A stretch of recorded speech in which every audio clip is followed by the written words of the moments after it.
So we have forgotten that we belong to each other. That is not something that our system sells. But that is what I pose is the solution, is how we transform. Is that we not just do the work of belonging to each other, but we have to understand what it means to belong to ourselves.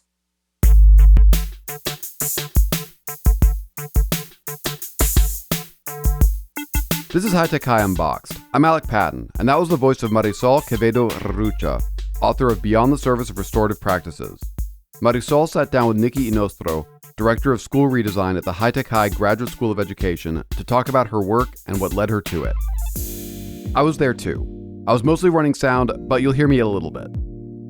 This is just a wisdom-filled episode, so I'm going to get out of the way and get right into it.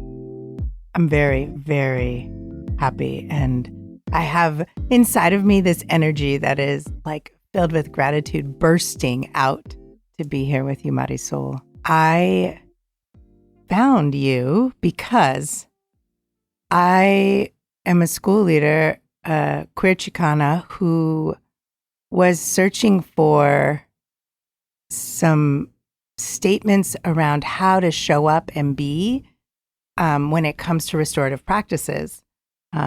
Historically, there were some texts that I found and I used with some of our staff. And as a Chicana, I thought to myself, wait a minute.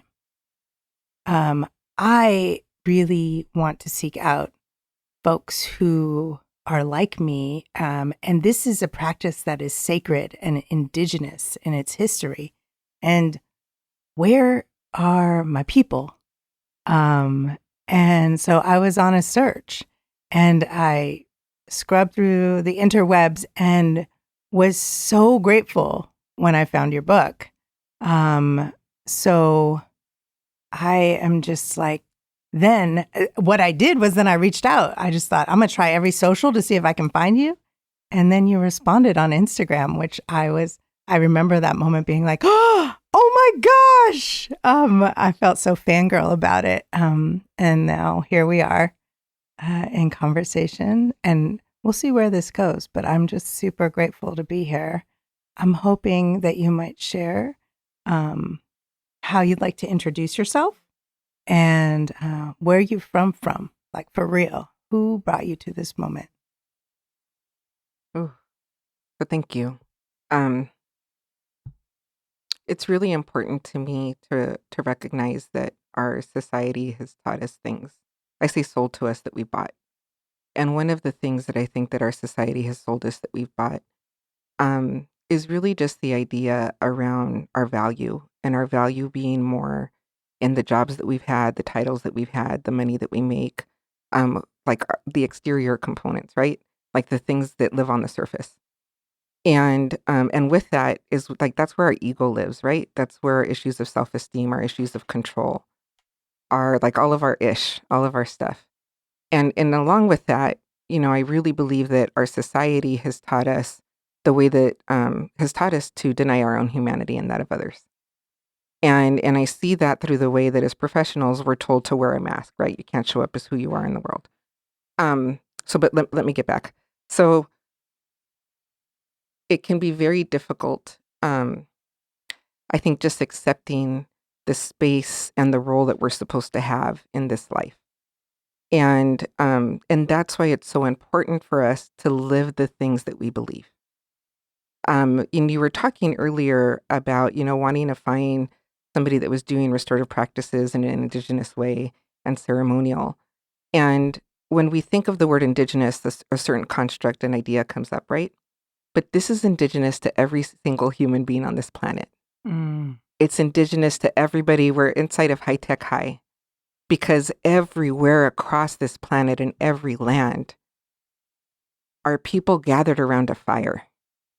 And they gathered around that fire, not just for warmth and to make food, but to connect, to celebrate, to solve problems, to build community. And our society teaches us to put things in boxes, right? And I want us to give ourselves permission to accept that this is a part of all of our blood. It's inside of all of us, not just who we think of. Those who have reminded us, right? Our indigenous communities in the United States, in New Zealand, are the ones who have reminded us of the ways, but it belongs to all of us. And so with that, you asked me to introduce myself. Please. And so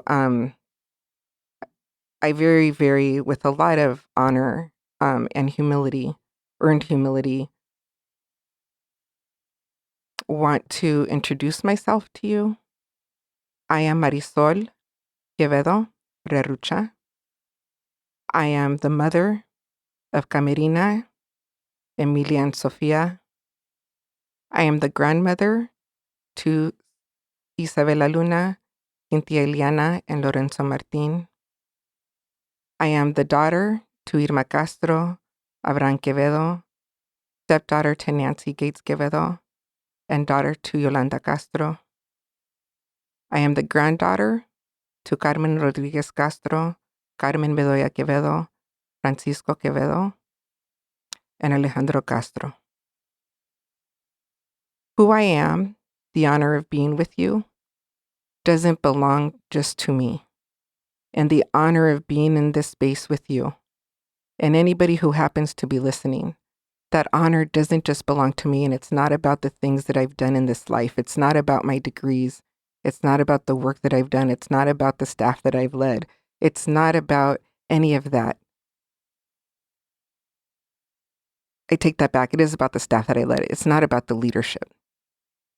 We enter space with the honor of being representatives of those that have poured into us pain, joy, trauma, harm, goodness.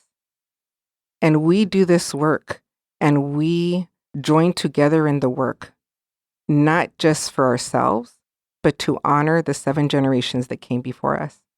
And we do the work to honor the 7 generations that are coming. And I offer that way of introduction because each of us enter space representing not just themselves and who they are and all they've done, even if they've picked themselves up by their bootstraps, but representing those that have poured into them, and not just birth family, but those that have chosen you and that you have chosen. Dr. Sharon Grant Henry taught me that when you love each other, when you connect, you become a part of each other's DNA. And so that impact, you and I have connected. And our connection, we know, is one that will continue in this lifetime and throughout. And we're going to learn from each other. We already have. That's going to impact your children. That's going to impact my grandchildren. So we'll continue to live through our generations, blood or not. And I want to offer to people that idea of like, who do you bring with you when you enter space? And how do you honor them? And I think that it's so important for us to then, in our space, whether it's at school, in the classroom, in church, that we share that with each other. We sit in a circle and we share, who do you bring with you? Because in that sharing, we see each other from a different lens as a human being, from the lens of those that love us, that we love. And when you see that, when you connect with somebody in that way, it makes it harder to otherize them. It makes it harder to, when you're having difficulties with them, or even you're annoyed by them, irritated by them, dismissing them. It makes you more likely to want to do the difficult work of building the connection and the bridge when potential harm is happening.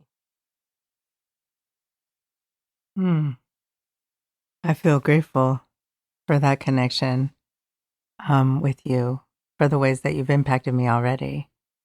And want to share that, if I can, just who I'm bringing. Right now, I feel a real strong presence of my abuelita. She passed.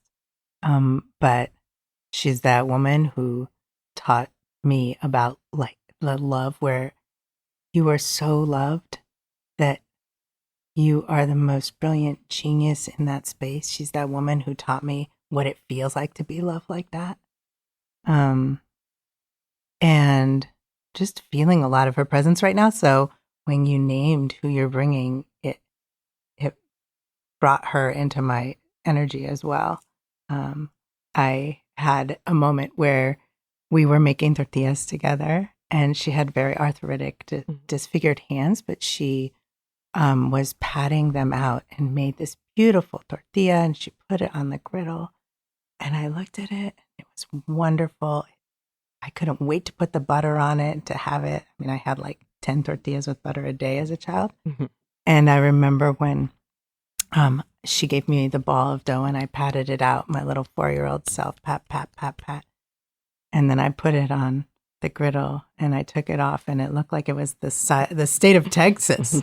And I looked at it and I thought, oh no, Ita, my tortilla does not look like yours. And she said, no, Nicolasa, your tortilla is beautiful because there's no other one like that. And that's how she made me feel at all times. So I just felt important to bring her into right now. So thank you. Thank you. And I think you talked about her the first time we met.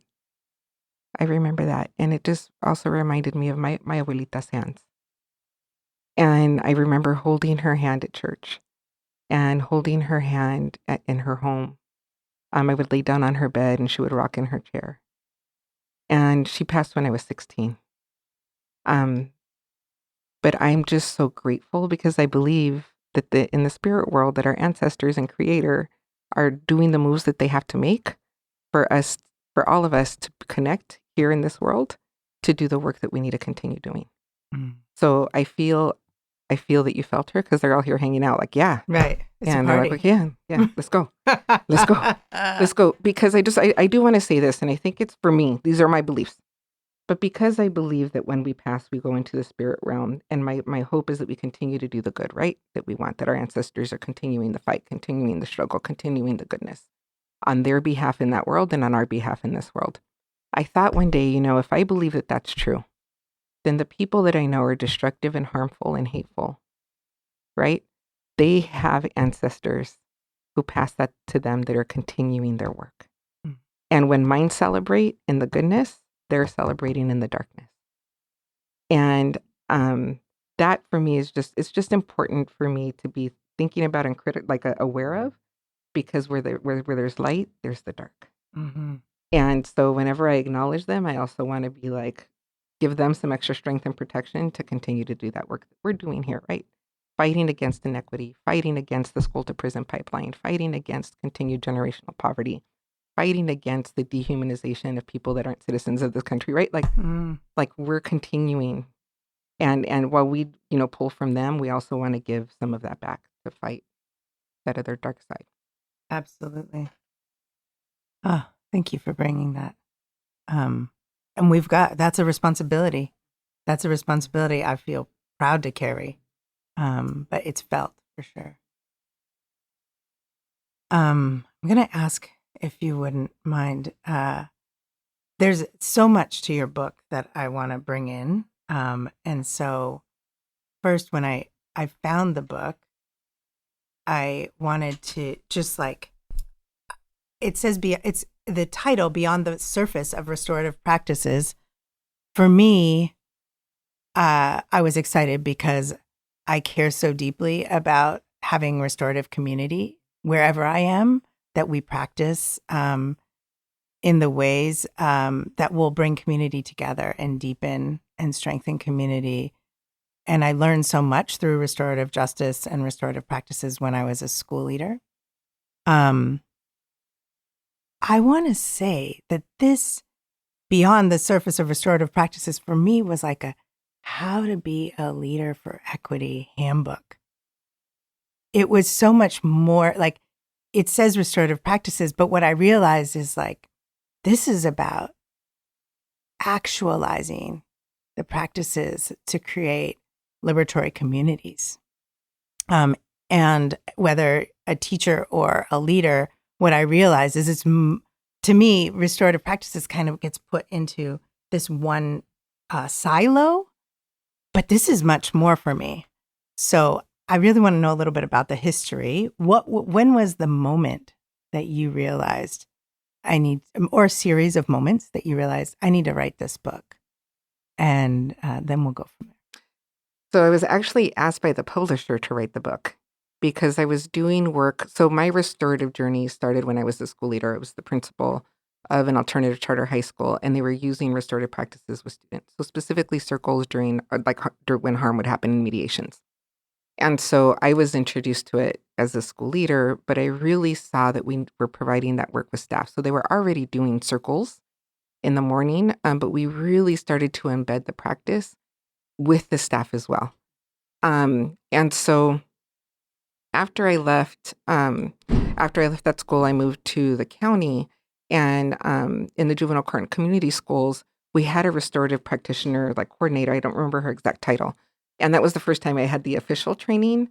But then I wasn't working with students because I was leading all staff who were then doing the work with kids. I ran the CT and work readiness department, and so that's when I really, really started seeing, ooh, like this is where we need to do the work, because that team had been together for about 10 plus years. And there had been harm that happened that was carrying over into their work.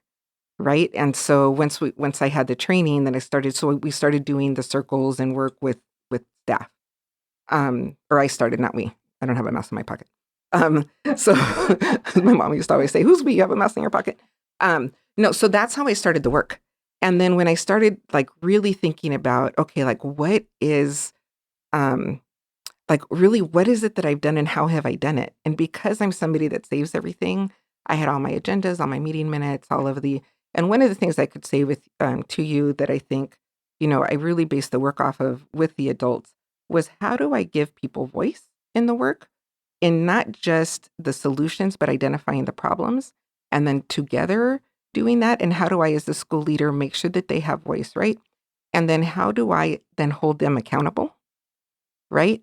And when within that, in the work context, when as human beings, they maybe not start to, or they're not getting along, or factions start to happen in workplace culture, how do I use all of that we've created, that togetherness, that voice, right, and that trust, in order to support the healing of harm and the identification and prevention of harm?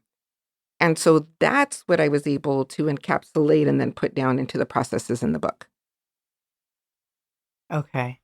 It makes a lot of sense, because the handbook is really, it seems to me like a strong handbook as a leader. And I wish I would have found it earlier, or I wish I would have found you earlier, because the processes really guide through building. I hope you'll kind of name the different steps you've designed, because as a leader, this is about strong leadership, whether you're the leader of a classroom or a leader of any group of people, really. And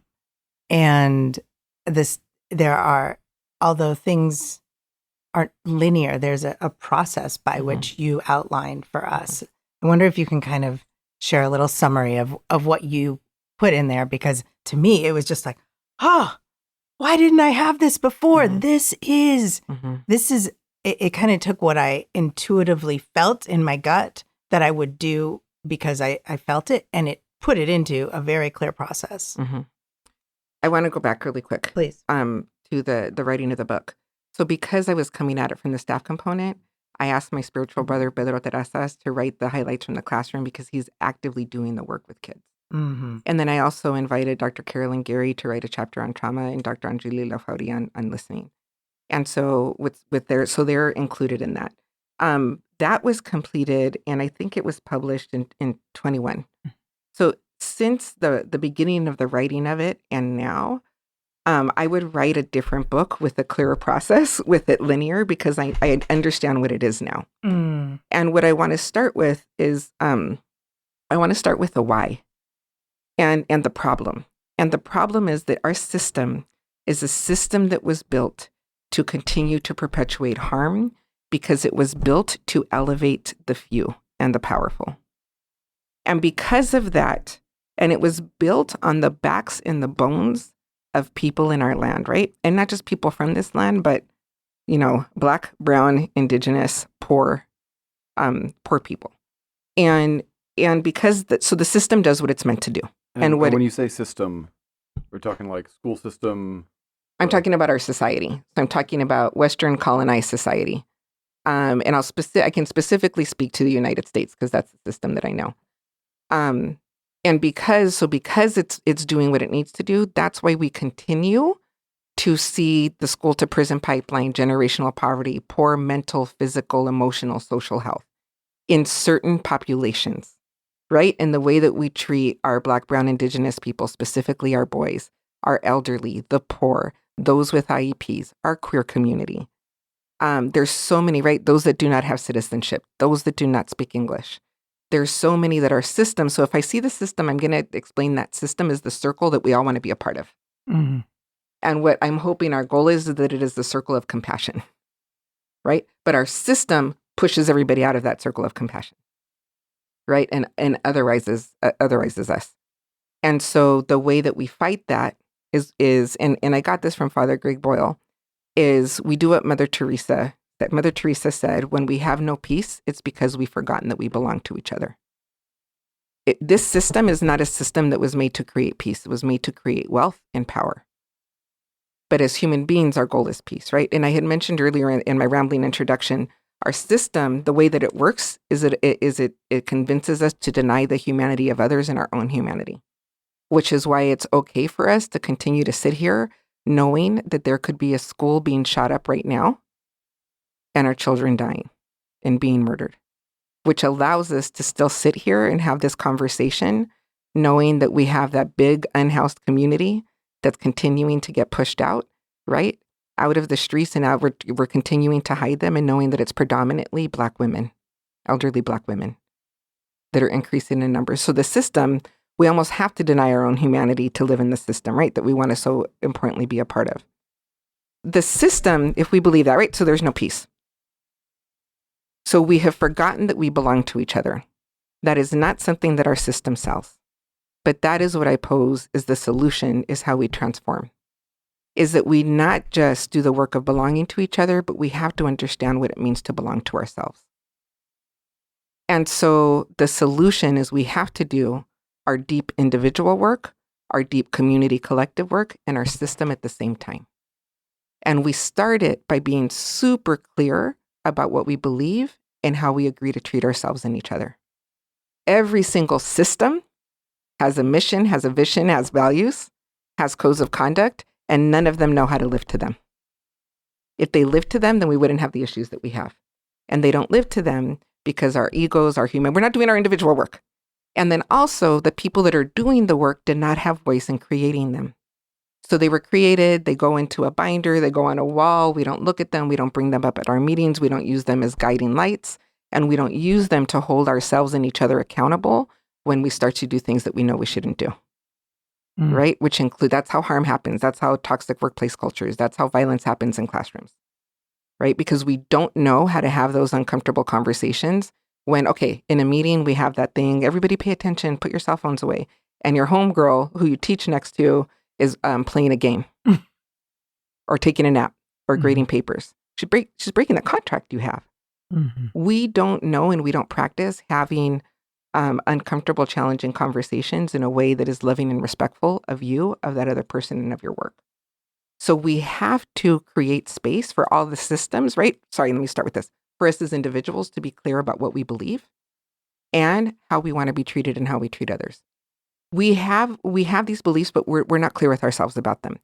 When we're clear about them, then we can use them. They become more present for us. They come more to the surface, right? So we got to go beyond the surface to identify what we believe about who we are and why we are, what I believe about kids, about education, about leader, whatever those core things are for you, right? Identify them so that you can bring them to the surface and you have them so that when you're making decisions, you remind yourself who the hell you are and who you want to be.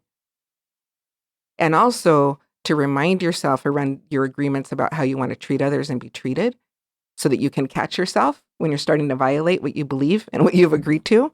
And also, you now have the language to have that uncomfortable conversation with your homegirl that's honoring of her and honoring of you.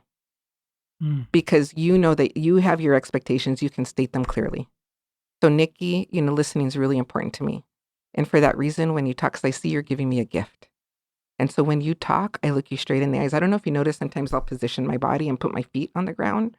I'm trying to keep myself one because I want to make connections with you and have to remind myself, you're giving me a gift. Calm myself down. I just want to receive what you're giving me. And so, do you feel that with me? Right? And I would give that person time to say, yes, of course, blah, blah, blah. But you know what? The other day, I was sharing about the struggle that I'm having with my daughter and you got on your phone. And it's really hard for me to share because it's something that's so deep. And I just wanted to share with you how I feel about that because it hurt me. And I started feeling like, why am I going to give this person my time? Why am I going to put so much effort in them? Right? But I don't want to do that. So I wanted to let you know. Mm. Imagine if we could all, right, approach even the smallest things, because then what could happen? I'm like, fuck Nikki, or, you know, You wouldn't be the first you, to you know, like, imagine the difference that can happen in your office, in your home, like at the supermarket, you know, even when you're parking, when you're driving. So the answer is we have to. So part of that process is we got to give our staff time to do that individual work for themselves, so that then we can collectively in your community with your system, right? Then create our collective beliefs and our collective agreements, right? So we work in schools and we know teachers that have been harmful to kids, that say that they don't believe in them, that want them out of their class, that basically if they could move them to a different city, they would. They can't stand them so much, right? So, but nobody calls them on that. And that becomes an HR issue, or you might have to blah, blah, blah. Mm-hmm. But if we have a belief that we all have created and we've all agreed to that says something like, we believe that all children can and all children deserve, right? The highest quality academic, social, emotional, blah, blah, whatever, right? We believe that and we all agree to it. So now me as her next door neighbor, hey, we read this belief every day. There's some things that you've said that are going against it. And I know that it's a belief that is important to you because we've agreed. But the way that I'm seeing like the students feeling or being treated, right? So that's how we can use the beliefs and also our agreements to start to be that change and be the work. Mm.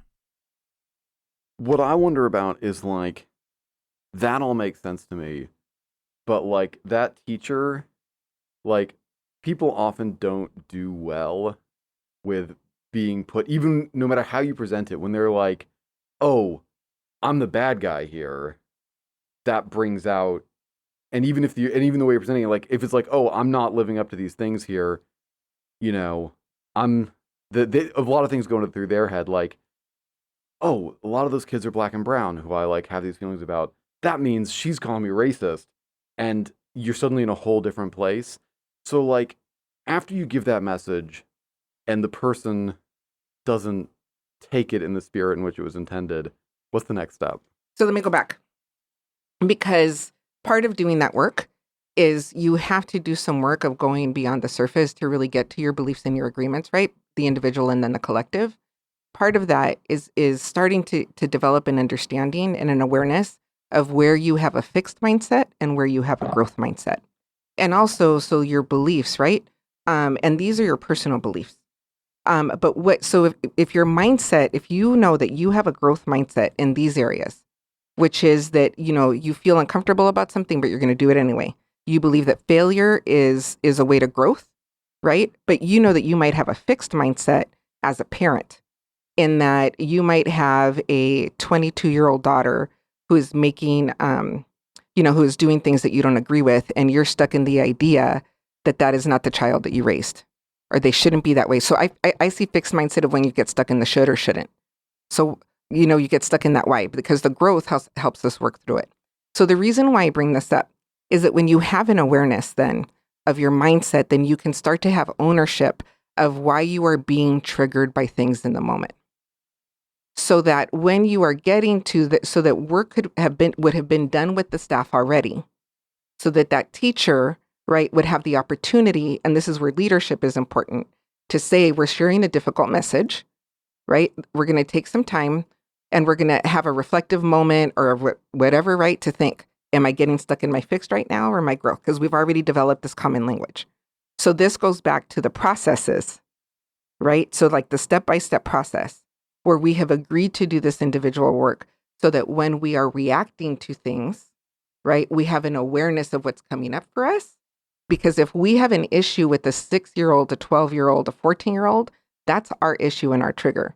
So we have to have some agreement as the staff that we're going to do some of that.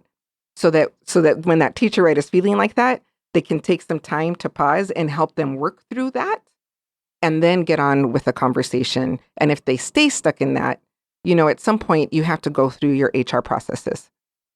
And people's perspectives are going to be people's perspectives. Not everybody is going to buy in to this way of being because it's so dramatically different, right? But that's life. But there has to be some of the agreement and the practice of some of that work So it's not just you recognizing that that teacher is reacting, right, and responding and going and doing all of those mental gymnastics and the blame, like all within themselves, that you're providing space for them to do that so that they can think through it before reacting and responding.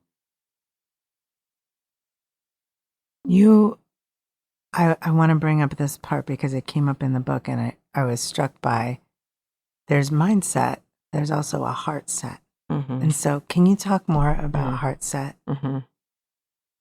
I like to make up words. And Heartset isn't a made-up word, but I kind of made it up and like wrote my own definition for it.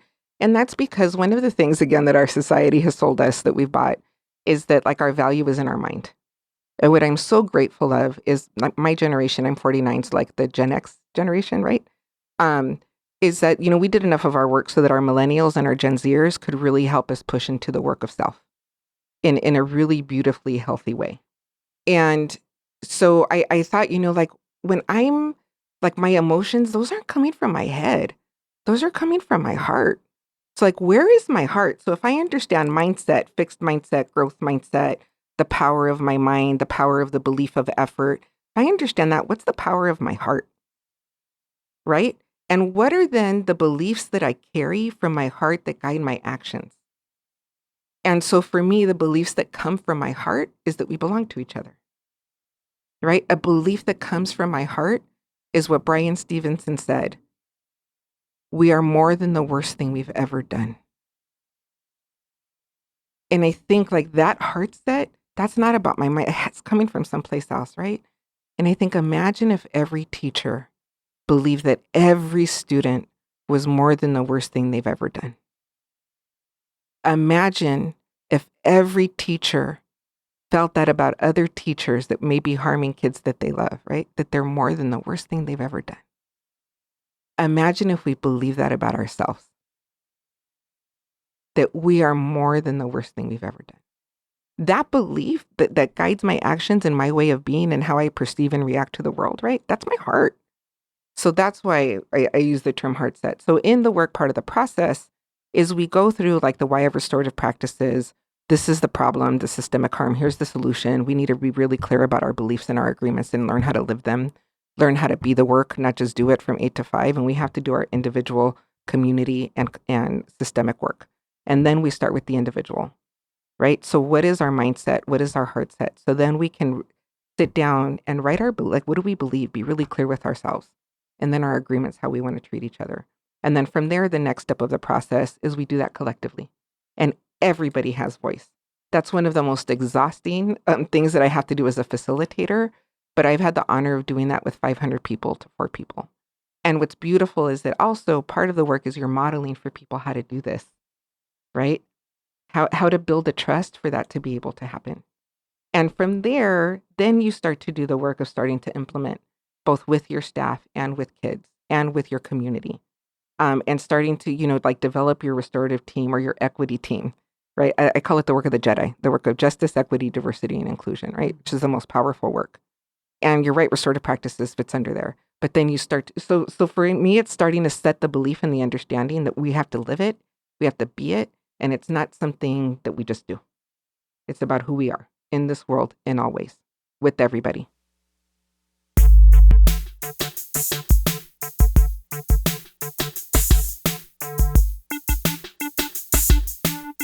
High Tech High Unboxed is hosted by me, Alec Patton. This episode was edited by Brent Spirnak. Huge thanks to Marisol Quevedo Rerucha and Nikki Hinostro for this conversation. You can find out more about Marisol's work in the show notes. Thanks for listening.